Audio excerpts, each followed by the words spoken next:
Aujourd'hui, on va ensemble mettre en place une fiche de suivi sur 6 mois qui va te garantir des longs cheveux à long terme. Hello, ma beauté naturelle, moi c'est Sandra Donfac, coach et experte capillaire du cheveu afro-crépus et fondatrice de Mon Afro Libre. Ici, nous voulons vraiment t'aider à comprendre que tes cheveux afro-crépus, c'est ta couronne de gloire et ça mérite d'être porté dans toutes les sphères de ta vie. De ton mariage à tes entreprises, des restaurants aux événements de gala 5 étoiles. Et si tu passes ici pour la première fois, je tiens à t'offrir notre guide incontournable. En fait, ce sont les 7 erreurs qui t'empêchent certainement d'avoir des longs cheveux. Quand j'ai fait mon Big Shop, je suis passée par beaucoup de frustration. La plus grosse frustration était de faire mes soins. Toutes ces étapes-là, mais malgré tout ça, j'avais après ça des cheveux secs. C'était tellement frustrant. J'ai fait toutes ces erreurs et aujourd'hui, on va s'aider. Vraiment, on va mettre en place ce planning-là que j'aurais souhaité avoir. Et tu vas voir que si tu appliques ceci au fur et à mesure des mois qui viennent, tu vas voir l'évolution de la pousse de tes cheveux ou encore, j'aime plutôt dire, ta rétention de longueur. En fait, ici, je vais parler de routine, on va dire professionnelle. Non, c'est pas professionnel, de expert. Déjà, tu sais, j'ai beaucoup fait des vidéos pour débutantes, les soins simplifiés et c'est ce que j'aime bien. Toutefois, je sais qu'il y a des nanas je sais qu'il y a beaucoup de beauté naturelle ici qui veulent aller au niveau supérieur, qui se disent bah, j'ai l'envie, j'ai le temps de pouvoir faire beaucoup de choses à mes cheveux, faire des soins un peu plus poussés à mes cheveux. Et donc aujourd'hui, on va aller ensemble sur les différentes étapes d'une routine experte, pour un peu dire une routine chargée, et on va aller sur quand faire ces soins-là. C'est important de le savoir. Il peut y avoir 10 étapes à faire dans un soin, mais ça ne veut pas dire que tu vas faire ça à chaque soin. On va citer toutes ces étapes, définir un peu ce que c'est et après on va dire quand appliquer ces soins-là. Et donc, tu as ce qu'on appelle un pré-pou qui est tout simplement un soin avant le shampoing. C'est très explicatif, c'est très souvent pour 2 raisons. Nourrir le cheveu et l'autre raison, c'est très souvent pour démêler le cheveu, l'assouplir pour permettre qu'il n'y ait pas trop de nœuds lorsqu'on va faire son shampoing. Ensuite, il y a le shampoing qui est une étape qui va t'aider à laver ton cheveu, laver ton cuir chevelu afin d'aller sur une bonne base. Et aussi, comme j'aime toujours le dire,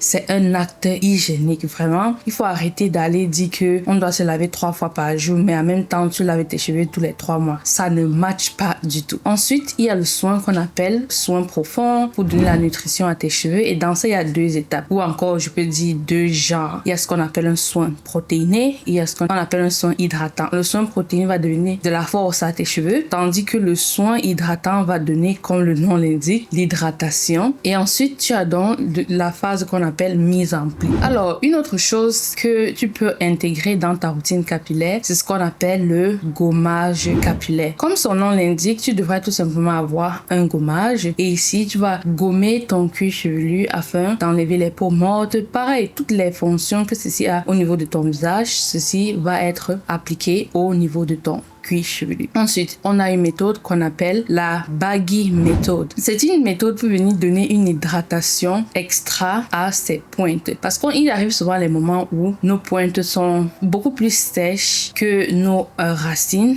et par conséquent, on peut se faire donc ce soin-là qui consiste à appliquer un masque, par exemple, ou encore une composition d'huile sur ses pointes et on va venir appliquer un truc qui va empêcher ceci de s'évaporer ou encore de partir de partout, qui est un plastique, attacher ça au niveau de ses pointes, laisser poser pour un certain temps ou encore toute la nuit et après on va défaire ça pour justement, comme j'ai dit, optimiser l'hydratation de nos cheveux à ce niveau-là. Alors, une autre étape que quelqu'un peut incorporer dans sa routine capillaire, c'est de faire des tresses et donc se coiffer. Tu dois donc savoir que là, je suis coiffée et on appelle ça être coiffé avec des cheveux lâchés. Maintenant, tu peux aussi te coiffer avec des cheveux qui sont sous des tresses. Et tu as vu, je t'ai dit ici tout simplement se coiffer. Je n'appelle pas ça coiffure protectrice. Ça ne protège rien. C'est tout simplement une coiffure. Et comme celle-ci qui est lâchée ou celle-là qui sont sous des tresses, chacune a ses avantages et inconvénients. Et si tu veux, je peux faire une autre vidéo pour parler de ça. Ensuite, donc, je vais regarder mes notes, ce qu'on appelle la protection nocturne. Donc, le soir, tu dois protéger protéger tes cheveux du thé d'oreiller. Et maintenant, tu peux avoir un thé d'oreiller en satin. C'est une option, mais personnellement, je préfère attacher le foulard. Ça permet d'éviter les frictions au niveau de mon cuir chevelu parce qu'il y a les petits cheveux là, tu vois, qui poussent à ce niveau. Donc, je préfère le foulard directement sur ma tête. Ensuite, tu as ce qu'on appelle donc le massage du cuir chevelu. Ceci va venir stimuler la circulation sanguine et donc favoriser la pousse. Et tu dois aussi savoir que une des fonctionnalités de ceci, c'est te donner un moment de relaxation. Et c'est bien de relaxer de temps en temps. Et enfin, on va parler ici de couper ses pointes. Donc voilà, 12 étapes dans une routine capillaire. Tu vois? Oui. Ou je ne dirais pas 12 étapes dans une routine parce que la routine, pour moi, c'est le moment du soin. Je dirais 12 choses que tu peux faire globalement pour l'entretien de tes cheveux. Ça fait un sens, non? Alors, maintenant, tu vas prendre donc un bout de papier, tu vas faire un carré qui a 6 colonnes et 12 lignes, puisqu'il y a 12 façons de prendre soin de ses cheveux. Et donc, on va donc commencer par ce qu'on a dit tout à l'heure, ce qu'on appelle le pré-pou ou soin avant le shampoing. Donc, tu vas écrire de ce côté les phases. Et de l'autre côté, tu vas écrire mois 1, mois 2, mois 3, etc. Déjà, lorsqu'il s'agit de pré-pou, ce n'est pas une étape obligatoire. Maintenant, si tu es une personne qui te dit, je vais vraiment, pendant les 6 prochains mois, donner beaucoup d'amour à mes cheveux, ce qu'on va faire, on va mettre le pré-pou à chaque soin. Ou encore, tu iras dans ça et tu diras, ok, je fais mes soins 2 fois le mois, n'est-ce pas? Tu diras, le premier soin du mois, bain d'huile, le deuxième soin du mois, pas de bain d'huile. Et tu vas alterner comme ça. Mais si tu veux vraiment les 6 mois s'il te donner à fond, alors tu vas mettre le bain d'huile à chaque soin. Toutefois, ça peut arriver qu'il y a une semaine que tu ne t'attends pas, tu as essayé un produit, tu as fait quelque chose qui fait en sorte que tes cheveux sont beaucoup plus emmêlés. Alors, durant tes soins le jour-là, tu vas faire un pré-pou, mais avec un soin démêlant. Donc, là où tu écris pré-pou, là où tu écris bain d'huile, mais / soin démêlant. Comme ça, le jour où tu vas faire tes soins, tu vas regarder le calendrier ou encore la fiche et tu vas dire, ok, mes cheveux aujourd'hui ne sont pas trop secs, ils ne sont pas trop emmêlés. Et donc, tu vas te dire, bon, je peux faire un bain d'huile. Mais si le jour-là, tu vois, tes cheveux sont trop secs, trop emmêlés, tu dis, ok, on va faire un pré-pou, soin avant le shampoing, mais on va plutôt faire un soin démêlant. Ok? Ensuite, on passe à la phase shampoing. Bien sûr, c'est un soin qui n'est pas facultatif. Le shampoing, je répète, ce n'est pas facultatif. Si tu ne te lèves pas un matin, tu dis qu'on va faire un mois sans laver les cheveux. Moi, je pense que ce qui fera du bien à nous, c'est une fois par semaine ou encore toutes les 2 semaines. Maintenant, si on veut un peu pousser le bouchon, disons une fois le mois. Vraiment, ça, c'est pousser le bouchon. Mais tout que, disons qu'ici, on va rester sur 2 fois la semaine pour un peu avoir cet équilibre-là. Donc, on dit le juste milieu, c'est ça vraiment. Le juste milieu, c'est 2 fois le mois, donc toutes les 2 semaines pour les 15-14 jours. Donc, on va mettre son shampoing là-bas et tu vas mettre ici shampoing doux. Certains gens diront, les 3 premiers mois, tu fais un shampoing doux et le 4e mois, le premier soin du 4e mois, tu mets shampoing clarifiant. Moi, Sandra Donfac, devant vous, mes afro libres, je vous dis que moi, je n'utilise pas de shampoing clarifiant. Et si dans l'avion on voit la réalité physique comme la preuve de si quelqu'un connaît ou pas, alors mes cheveux est la preuve que je sais de quoi je parle. Voilà, j'ai fini de parler votre honneur. C'est mon avis là-bas. Maintenant, si tu es une personne, tu dis non, j'aime bien les shampoings clarifiants, alors après tes 3 premiers mois, tu mets là-bas le shampoing clarifiant et après tu mets tes shampoings doux. On est OK? Tu es en train de noter? Ok. Ensuite, on va donc aller à la phase qui est le masque. Ici, c'est donc faire un soin profond. Un soin qui va donner soit fortifier nos cheveux, soit ça va donner l'hydratation. Et l'hydratation, j'appelle ça nutrition. Ce qui donne de l'élasticité à ton cheveu, tandis que l'autre donne de la force. Et quand tu as les deux bien combinés, tu as un cheveu qui sera résistant à la casse, à la température, au soleil, à la pluie, à la neige. Tu vois? Et donc, ce qu'on va faire ici, faisons que on fait le masque. Chaque soin, tu feras un masque, c'est-à-dire un soin profond. Maintenant, si tu veux, quelque part durant le 4e mois, on pourra sauter ça juste pour un soin. Mais commençons donc par les 3 premiers mois. Ce que tu vas faire, commence ton premier soin, c'est-à-dire le soin que tu vas faire la semaine qui vient ou bien la semaine si tu es en train de regarder cette vidéo. Tu vas faire un soin protéiné. Pourquoi je dis soin protéiné? Beaucoup d'entre nous manquons des protéines. Et si tu touches mes cheveux aujourd'hui, mes cheveux sont si doux. Et devine quel soin j'ai fait? J'ai fait un soin protéiné. Parfois, on pense que non, les protéines, ça rend mes cheveux durs. Mais quand tu fais les soins protéinés au bon moment, alors tu auras des cheveux qui sont doux. Donc les deux vont de pair. Et si tu veux savoir comment agencer ces protéines et ces soins hydratants, alors je t'invite à t'inscrire à notre programme phare cheveux crépus, longueur et souplesse. Là-bas, on t'explique vraiment en détail. Aussi avec les meetings mensuels qu'on a via Zoom où on discute. Vraiment, cet équilibre-là, c'est vraiment là où il y a une différence entre chacun d'entre nous. Et c'est pour ça que nos meetings mensuels sont là pour répondre en fonction du climat, la région où tu vis. On te dira quelle intensité, à quel intervalle faire ces soins-là. Mais pour ce calendrier-ci, je te dis, si tu es une personne, tu n'as pas fait de soins protéinés depuis, commençons par un soin protéiné. Donc, le premier soin sera un soin protéiné et les autres seront des soins hydratants. Jusqu'à 5e, 4e mois, on va encore mettre un soin protéiné là-bas et le reste sera les soins hydratants. Ok? Et bien sûr, ton masque doit être aussi démêlant pour avoir cette fonction-là. Et parfois, les masques protéinés, par exemple, le masque protéiné de la marque Valued, c'est ça que j'ai utilisé. Ça donne ce côté des protéines, mais je trouve que c'est pas assez démêlant. Donc, c'est son petit inconvénient. Mais ce n'est pas aussi dit, la marque ne dit pas que c'est pour démêler. Donc, c'est pas comme s'ils ont donné une promesse qu'ils n'ont pas tenue. Toutefois, il faut donc savoir que tu vas à ce moment, ce que je fais en tout cas, j'applique par-dessus un autre masque qui démêle après avoir posé mon masque protéiné pour donc démêler mes cheveux. Et donc, c'est une étape qui entre dans le masque, qui est une phase qu'on peut mettre en elle-même, qui est le démêlage. Mais vu qu'on fait ça durant le masque, on va combiner les deux ensemble. Ok? Ensuite, on va donc aller à ce qu'on appelle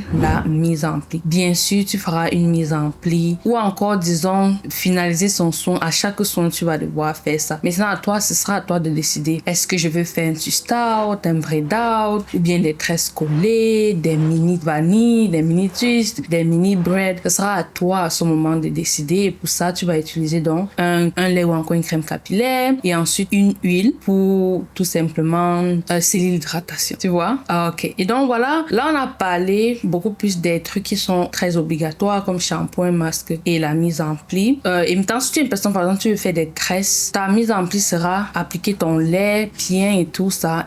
Et là, tu vas faire tes mini twists. Tu vois un peu? Alors, maintenant, on va partir sur des autres choses qui ne sont pas obligatoires à chaque soin. Alors, on a parlé tout à l'heure du gommage capillaire. Lorsqu'il s'agit du gommage capillaire, ceci n'est pas un soin obligatoire à faire à chaque étape. Et je dirais d'ailleurs que c'est même un soin à vraiment éviter de faire de manière constante. Il ne faut pas trop faire ce soin. Je trouve que maxer 1 ou voire 2 fois l'année, c'est suffisant. Tu vois donc que dans notre planning, dans les 6 mois-ci, on va faire ça une seule fois. Et je te recommanderais de le faire soit au début de cette aventure ou à la fin. Tu vois, ce sera à toi de choisir. Maintenant, si tu vas à ton prochain soin, faire un bain d'huile, c'est-à-dire un soin avant le shampoing ou encore un soin démêlant avant le shampoing, alors je te dirais donc que fais plutôt à la fin du 6e mois. Donc le dernier soin au 6e mois sera dans le soin là où tu vas faire ton gommage capillaire, puisque c'est un soin que tu fais aussi avant le shampoing. En tout cas, c'est à cette étape que je recommande ça. Et j'ai une vidéo sur ma chaîne du gommage capillaire, et ce que j'avais fait là-bas, j'avais pris un après shampoing, j'ai ajouté du sucre,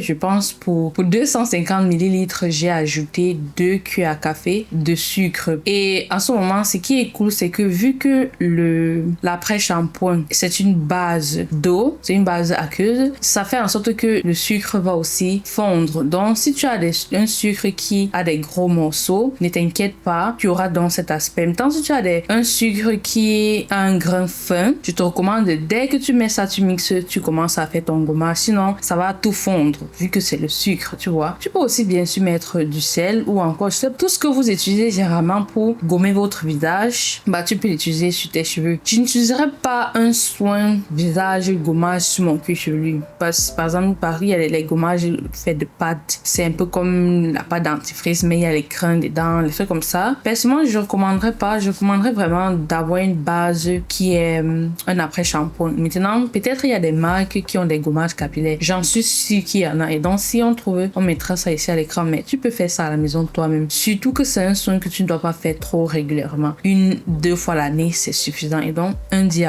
ici. Même moi qui n'aime pas les DIY, là, je fais les DIY.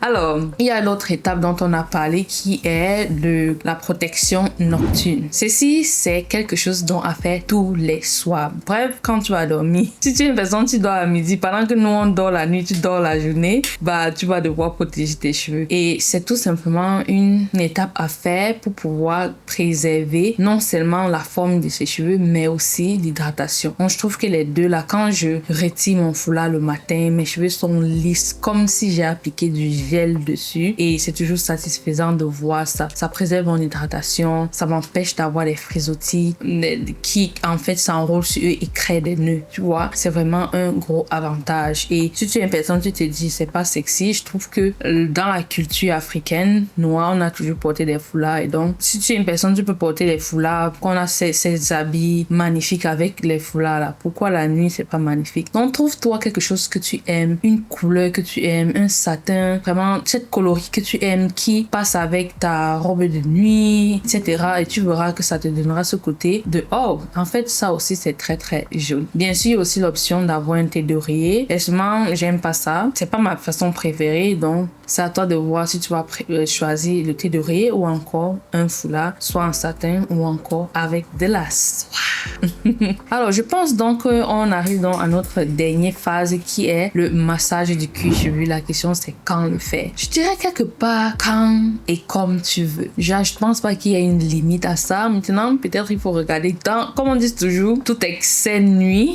Donc, faut pas faire le massage du cuir chevelu toute la journée. Mais je pense que si tu te masses un peu le cuir chevelu le matin et le soir pour relaxer, je pense que vraiment là, c'est à toi de décider. Mais ce qui est sûr, lorsque tu vas faire ton shampoing, là, ce sera un moment de massage. Donc, ça est déjà inclus dans le shampoing d'une part. Mais si tu vas encore ce truc extra pour vraiment stimuler la circulation sanguine et par conséquent booster la pousse de tes cheveux, c'est vraiment aussi une très bonne chose. Et là, tu peux profiter pour appliquer un sérum ou encore une huile essentielle que tu as diluée dans une huile légère, appliquer quelques gouttes au niveau de la paume de tes mains et faire un massage circulaire. Vraiment, ça te permet de te relaxer, ça booste ta pousse. On est gagnant.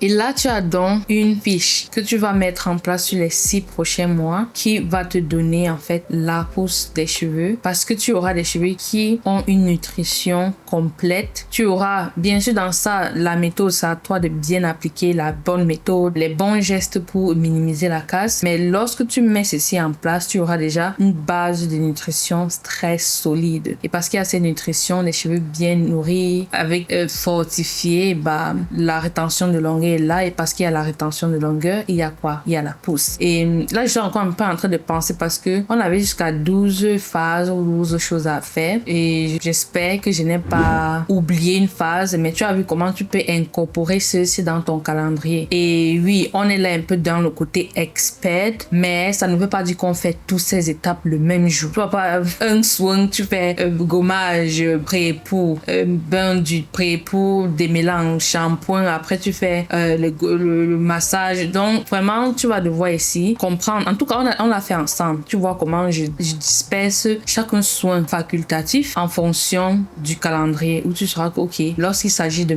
comme je t'ai parlé des protéines, on commence avec les protéines et après, en fonction de ce que tu as besoin ou pas, ça peut être après 3 mois encore, tu vas refaire les soins protéinés ou après 4 mois. Et là, tu écriras dans ton calendrier. Et ce qui est cool dans ça, c'est que lorsque tu as ça, à chaque fois que tu veux veux faire tes soins, tu ne réfléchis plus. Tu n'es plus à mode, oh, qu'est-ce que j'ai à faire? Tu vois? Et une chose que je veux aussi ajouter, c'est que si tu te coiffes sous des tresses, le soin que tu fais avant, lorsque tu veux faire une coiffure sous des tresses qui va durer dans les 3 semaines, 2 semaines, je ne trouve pas que c'est nécessaire, mais déjà dans les 3 semaines, alors c'est mieux en ce moment que ton soin profond soit un soin protéiné. Pareil si tu veux te faire une coloration ou encore si tu veux faire un lissage, c'est important. Et après ça, tu vas donc faire un soin profond qui est hydratant, qui donne donc de la nutrition que tes cheveux ont perdu pendant peut-être c'est 1 mois sans soin, tu vois un peu. Donc c'est comme ça que tu agences tout ça et tu te donnes un planning solide. Et bien sûr qu'on a notre planning de soins. Et donc si tu veux, déjà tu as ce que tu viens de faire mettre en place, mais notre planning de soins, j'ai pas encore plus en détail sur chaque soin, quand et comment les faire. Donc je t'invite à télécharger notre meilleur planning de soins si tu ne l'as pas encore fait. Tout ça c'est dans la barre de description. Et si tu es arrivé jusqu'ici, quelque chose me dit que tu veux vraiment prendre l'entretien de tes cheveux au sérieux, que tu veux vraiment magnifier cette couronne de gloire. Et pour ça donc, je t'invite vivement à t'inscrire. Ceci est un signe, c'est le moment pour toi de t'inscrire à notre programme phare, cheveux crépus, longueur et souplesse pour toute la famille. C'est vraiment notre programme le plus complet qui va te permettre d'aller étape par étape dans l'entretien de tes cheveux. Et donc le lien de ceci c'est aussi dans la barre de description. Et on doit arriver à ce moment où je te donne tous ces cœurs bleus là. Tous ces cœurs bleus qui sont ici, c'est pour toi. Et comme je veux te donner encore plus, je te donne aussi les cœurs jaunes. Des gros bisous et on se dit à tout à l'heure dans le programme. Bye bye.